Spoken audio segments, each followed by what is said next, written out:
कुछ ही देर के बाद ट्रंप और नेटो प्रमुख नेटो चीफ मार्क रूटे की मुलाकात। व्हाइट हाउस में ट्रंप से मुलाकात करेंगे मार्क रूटे।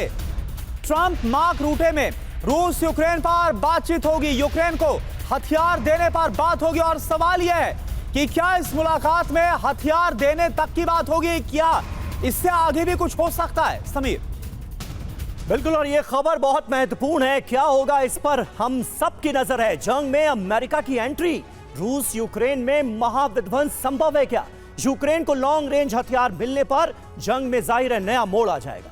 यूक्रेन फिर से रूस के अंदर बड़े बड़े हमले कर सकेगा।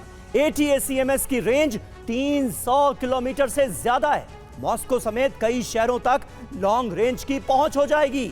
लॉन्ग रेंज हथियार मिलने से पुतिन जाहिर है अमेरिका से खफा होंगे। अमेरिका पर उनका रुख आक्रामक होता जाएगा।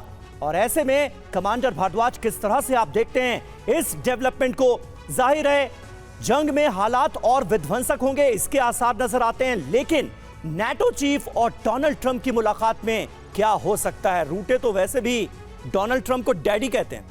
देखिए, वो तो कहते ही हैं डैडी, बिकॉज यूरोप जो है वो चाहता नहीं है इस वक्त कि अमेरिका यूरोप से और यूरोप के मुद्दों के उससे अपने आप को आइसोलेट करे जी। तो पूरा उनका फोकस रहेगा कि अमेरिका जो है इन्वॉल्व रहे, उसमें पूरी तरीके से इन्वॉल्व रहे। अमेरिका ने भी कहा, आपने देखा पुतिन ने कहा कि मैं पेट्रियट मिसाइल्स दूंगा, पर मैं पेट्रियट मिसाइल अब नेटो को दूंगा। उसकी जो पेमेंट होगी वो नेटो करेगा या फिर यूरोपियन यूनियन करेगा उसके लिए पेमेंट। मैं डायरेक्ट नहीं दूंगा, मैं अपना पैसे पूरे वसूल करूंगा। तो उनका ये मुद्दा हमेशा से रहा है कि मैं और पैसे खर्च मत करूं यूक्रेन पर। उनका ये मुद्दा नहीं रहा है कि वॉर ना रुके। अब जैसे जैसे वो देते रहेंगे वेपन्स यूक्रेन को थ्रू यूरोपियन यूनियन, उनके अपने पैसे बनते रहेंगे और वो अपनी कॉन्स्टिट्यूंसी को बताते रहेंगे कि हम तो देखिए हमारा नुकसान नहीं हो रहा। अगर वॉर चल भी रही है, अगर मैं फेल भी हो गया हूं तो उसके बावजूद अमेरिका का नुकसान नहीं हो रहा। इसमें वॉर चलती जाए बेशक, तो ये मुद्दा चलता रहेगा, वॉर चलती रहेगी। इसमें सबका फायदा हो रहा है, इसमें यूरोप का भी फायदा हो रहा है। उनका मिलिट्री इंडस्ट्रियल कॉम्प्लेक्स भी एक तरीके से रिजुविनेट हो गया, खड़ा हो गया दोबारा से। और वो ये सोचने लगा है कि हम भी, और यूरोप में अगर आप देखेंगे आगे चल के कि एक लीडरशिप की लड़ाई शुरू हो गई है। वहाँ पर भी जर्मनी और फ्रांस, यूनाइटेड किंगडम जो कि ब्रिटेन है, वो सब चाहते हैं कि हम इस क्राइसिस में अपने आप को एक लीडर के तरह दिखाएं, अपने आप को एक उभरे एक लीडर की तरह हम। तो वो यूरोपियन लीडरशिप की भी एक क्राइसिस स्टार्ट हो गई है। तो उसके चलते हुए देखिए, अगर ज़्यादा वेपन्स देंगे भी, अगर अमेरिका अभी यूक्रेन के लिए ज़्यादा वेपन सैंक्शन भी करेगा, पर आप देखिए बाइडेन एडमिनिस्ट्रेशन के दौरान पूरी तरीके से सपोर्ट दी जा रही थी, उसके बावजूद रशिया लड़ता रहा उसके लिए। बिल्कुल। अब तो रशिया लड़ाई बंद नहीं करेगा क्योंकि उसका भी वर्चस्व की लड़ाई है उसके लिए।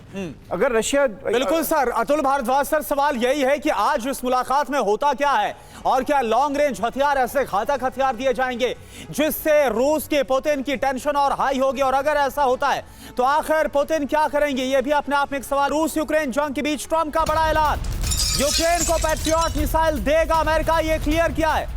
अमेरिका से बहुत जल्द लॉन्ग रेंज वेपन की सप्लाई, यूक्रेन की रक्षा के लिए उसे हथियार देना जरूरी हो गया है। यूक्रेन को एयर डिफेंस सिस्टम की जरूरत है। तो आप देखिए, पैट्रियट डिफेंस सिस्टम जिसको लेकर पहले आनाकानी करता हुआ अमेरिका नजर आ रहा था डोनाल्ड ट्रंप ने, लेकिन अब क्लियर कर दिया है कि वो ये डिफेंस सिस्टम यूक्रेन को देने वाला है। तो यूक्रेन को पैट्रियट ताकत, ट्रंप का ये बड़ा ऐलान, उस ऐलान को, अपने स्टेटमेंट को आपने सुना भी। तो क्या कहा गया है, क्या मकसद है? यूक्रेन को अमेरिका भेजेगा patriot air defence system, Ukraine को अपनी रक्षा के लिए मिसाइलें देगा अमेरिका, यह फैसला। अमेरिका से बहुत जल्द लॉन्ग रेंज वेपन सप्लाई शुरू, यानी कि रूस के काफी अंदर तक जाकर मार करने की क्षमता हो जाएगी। हथियारों की डिलीवरी एक नए सौदे का हिस्सा होगी। भेजे जाने वाले एयर डिफेंस सिस्टम की संख्या हालांकि अभी तय नहीं है, इस पर सस्पेंस है। ट्रंप ने क्या कहा? यूक्रेन को अपनी रक्षा का पूरा अधिकार है, यूक्रेन को हथियार देना जरूरी है, यूक्रेन को एयर डिफेंस सिस्टम की जरूरत है, यूक्रेन को जल्द पैट्रियट मिसाइल दिया जाएगा, ये कहा गया ट्रंप की तरफ से। मिसाइलों का भुगतान नेटो करेगा, यह भी आपको क्लियर कर दे। लेकिन ओपी तिवारी सर, क्या अब आपको ऐसा लग रहा है कि डोनाल्ड ट्रंप ये मान चुके हैं कि तमाम डिप्लोमेटिक रास्ते बंद हो गए हैं और अब सिर्फ और सिर्फ वॉर जोन में आर पार होने वाला है?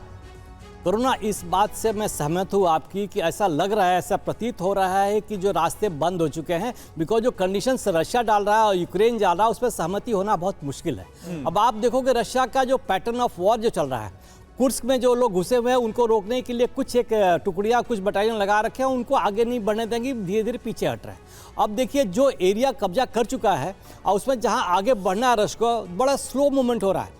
करीब 10 दिन में 1 या 2 या 3 किलोमीटर आगे बढ़ पा रहे हैं। तीसरा अटैक जो चला, इनके बड़े शहर हैं, एक दिन एक शहर पर अटैक होता है, उनके power infrastructure, civil infrastructure, hospital सब डिस्ट्रॉय हो रहे हैं। दूसरे दिन किसी अलग सिटी का हो रहा है, बिकॉज इनका एयर डिफेंस बहुत वीक हो चुका है। ये एक डिमोरलाइज करेगा लोगों को, यूक्रेन की लोगों को, जाकि इसने जो मार्शल लॉ लगा के नेतन्याहू कितने दिनों से, अपना जेलेंस्की कितने दिनों से बड़ा हुआ है, इसको हटाना है। ये अगर हट गया तो वॉर खत्म हो जाएगी, नहीं तो जब तक यूक्रेन अफगानिस्तान या इराक नहीं बनेगा तब तक वेस्ट वाले इनको फंड करते रहेंगे, इनकी आग में घी डालते रहेंगे ताकि यूक्रेन बर्बाद होते जा रहे हैं। बिल्कुल सही बात यूक्रेन को आने की बिल्कुल सही बात कही, और ये बात तो साफ नजर आ रही है कि जेलेंस्की के कंधे पर रखकर अमेरिका लगातार बंदूक चला रहा है, नाटो कंट्रीज बंदूक चला रहे हैं। नुकसान सिर्फ और सिर्फ यूक्रेन का हो रहा है। लेकिन पैट्रियट मिसाइल का जिक्र हुआ, तो पैट्रियट मिसाइल की क्या खासियत है, और ये अगर अमेरिका कदम उठाता है तो अमेरिका के इस कदम के बाद रूस के लिए यह कितनी बड़ी टेंशन का सबब होगा, ये आपको बताएंगे। लेकिन यहां पर आपको बता दें कि यूक्रेन ने पैट्रियट की मांग की थी। रूस को जवाब देने के लिए यह डिमांड प्रेसिडेंट जेलेंस्की की तरफ से सामने रखी गई थी और इसे अमेरिका ने मान लिया है। तो रूस को जवाब देने की कैसे यूक्रेन कर रहा है तैयारी, ये आप देखिए। पैट्रियट मिसाइल सिस्टम का दम, अमेरिका का ये सबसे खतरनाक हथियार है। लंबी दूरी का एयर डिफेंस मिसाइल सिस्टम है ये, जमीन से हवा में मार करने वाला मिसाइल सिस्टम है। मिसाइल, विमान, ड्रोन को हवा में मार गिराता है। सबसे तेजी से ट्रैक करने में ये माहिर है। 160 किलोमीटर दूर तक ट्रैक तक करके ये अटैक करता है। एक साथ कई लक्ष्यों को भेज सकता है। बैलिस्टिक मिसाइलों को तबाह करने में सक्षम है। सोचिए ये कितना कारगर साबित होगा यूक्रेन के लिए। पहली बार 1991 के खाड़ी युद्ध में इसका इस्तेमाल किया गया। तो ऐसा लग रहा है कि नाटो को अमेरिका ने अपने हथियार बेचने का बाजार बना दिया है, क्योंकि अब अमेरिका यह कह रहा है कि हथियार हम देंगे, खरीदेगा नाटो, और दिए जाएंगे हथियार किसको? यूक्रेन को। यूक्रेन को पैट्रियट की जरूरत क्यों है ये आप समझिए। यूक्रेनी शहरों पर रूस के भीषण हमले जारी हैं। पैट्रियट से रूसी मिसाइल, ड्रोन से सुरक्षा होगी। हाइपरसोनिक मिसाइलों के खिलाफ पैट्रियट कारगर साबित होगा। यूक्रेनी रणनीतिक ठिकानों और एयरबेस की रक्षा इसके जरिए संभव होगी। यूक्रेन के पास अपनी रक्षा के लिए पुराने एयर डिफेंस मौजूद हैं। बंसल साहब, ऐसे में पैट्रियट कितना कारगर साबित हो सकता है यूक्रेन के लिए, ये हम बहुत अच्छी तरह से समझ सकते हैं। लेकिन जाहिर है रूस की टेंशन बढ़ेगी। अगला कदम व्लादिमीर पुतिन का क्या हो सकता है, क्योंकि इससे पुतिन बहुत भड़केंगे। देखिए, ये बहुत एक विचित्र स्थिति है, लेकिन जो यूक्रेन को प्रोटेक्शन मिल जाएगा और जैसे जेलेंस्की को हथियार मिलते हैं उनका हौसला बहुत बढ़ जाता है। अभी जो है रशिया के ऊपर में अटैक भी बहुत ज़्यादा हो जाएंगे। यहाँ एक बात ध्यान देने की ये है कि जब कंप्लीट नाटो, जिसके अंदर अमेरिका भी है, तो वो मिलकर के पुतिन भी ये जानते हैं कि उनका मुकाबला नहीं कर सकते। पहले जब युद्ध शुरू हुआ तो पुतिन ने ये कहा था, अगर नाटो मिलकर हमारे ऊपर अटैक करता है तो हम टैक्टिकल न्यूक्लियर वेपन इस्तेमाल करेंगे।